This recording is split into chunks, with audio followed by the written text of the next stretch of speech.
parents first. They were incapable of feeling guilt or remorse. Several great men battled the Oni when they invaded, but none ever survived. Armies of samurai made several voyages to the island of Onigashima to attack the Oni's homeland, but every siege was met with failure. Momotaro had never seen an Oni before. So far, they had not come to destroy his village. He definitely believed in the rumor, though. Not only did he believe it, but he became obsessed with it. It didn't matter that he had never seen an Oni before. He detested the monsters and wanted them wiped from the earth. As the rumors of the Oni became more and more common, Momotaro made a vow to himself that one day he would become the slayer of Oni and exterminate them all. A full year went by, and life carried on as normal for Momotaro and his family. During the course of that year, the rumors of the Oni continued to grow wilder. Momotaro's obsession with killing them all continued to grow as well. One summer, after school had ended for the season, Momotaro decided that he could wait no longer and sat his parents down to explain what he believed to be his destiny. "Of course you are not allowed to go on an adventure to the island of Onigashima," his father protested. "The Oni will eat you alive. You are to stay here and continue growing into a fine young man. Get these silly ideas of adventure out of your head." Momotaro's mother then mentioned something that changed her husband's mind. "My dear husband, we should let Momotaro do whatever he wants. Not only has he been the perfect son, but he is not normal. He was born from a peach." "I was born from a what?" Momotaro asked. "Never mind. Forget I said anything," his mother told him. Momotaro thought that was very odd, but forgot about it. His main focus was going to Onigashima and slaying all the Oni. His parents then went to speak in private about Momotaro's request to leave, and when they returned, they both bid him permission to go on his adventure. The family pooled all their resources together to rent a ship that would bring Momotaro all the way to Onigashima. The trip was long, hard, and very uneventful. Momotaro spent his time on the boat training for his upcoming war with the Oni.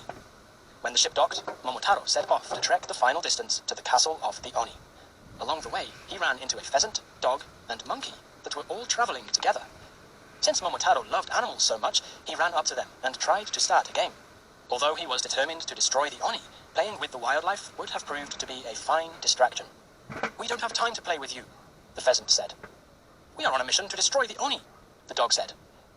"We are not likely to win, and very well may perish, but we still must avenge our fallen comrades," the monkey said. Momotaro was amazed that the animals could speak to him, and inquired how they could talk. "We are not normal animals," the dog explained. "Once upon a time we were, but then the Oni came and murdered the humans who took care of us. We fell into a deep sorrow," the pheasant said. "And then the kami breathed a new will and intelligence into us," the monkey said.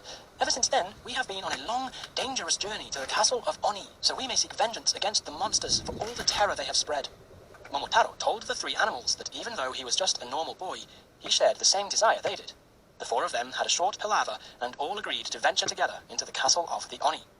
The animals were very pleased to have another comrade among the rank, and Momotaro was delighted to have made friends with animals that could talk. A few days later, the team found themselves in front of Castle Oni. In front of the gates were guards armed with large mallets patrolling the perimeter. Momotaro and his comrades didn't see any other point of entry. "What should we do?" the dog asked. "Perhaps we should wait till nightfall and sneak in," the pheasant suggested. "Or we can try to set the castle on fire," the monkey said. "I have a different idea." All three of Momotaro's friends looked at him. In a very short time, he had become their leader. "What is your idea, Master Momotaro?" the dog asked. Momotaro stood up and stretched his legs. He took a deep breath. He cracked his knuckles. Then he ran straight for the castle and screamed, "Charge!" His three animal friends shared looks of concern and confusion. They then all shrugged their shoulders and followed Momotaro's lead. The four unproven warriors ran at full speed towards the castle. The guards on duty saw them, raised their mallets, and charged to meet the invaders. From the windows and halls of the castle, all the other Oni looked outside to see what was happening. When they saw the four invaders rushing the castle, Oni started pouring out into the field. "Don't lose heart," Momotaro told his comrades.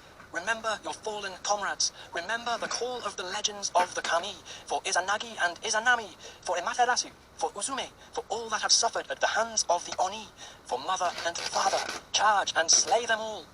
An army of 4 clashed with an army of 1,000.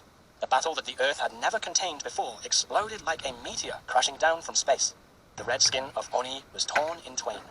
The dog leaped from Oni to Oni, sinking his fangs into the jugulars of each and every one. The pheasant stole a mallet from one of the Oni and used it to splatter the brains of hundreds of his dreaded enemies. The monkey picked up the sword that was clenched in the hands of a dead samurai and zigzagged far too erratically for any of the Oni to catch him. he sliced the heads off each Oni that dared to face him in battle.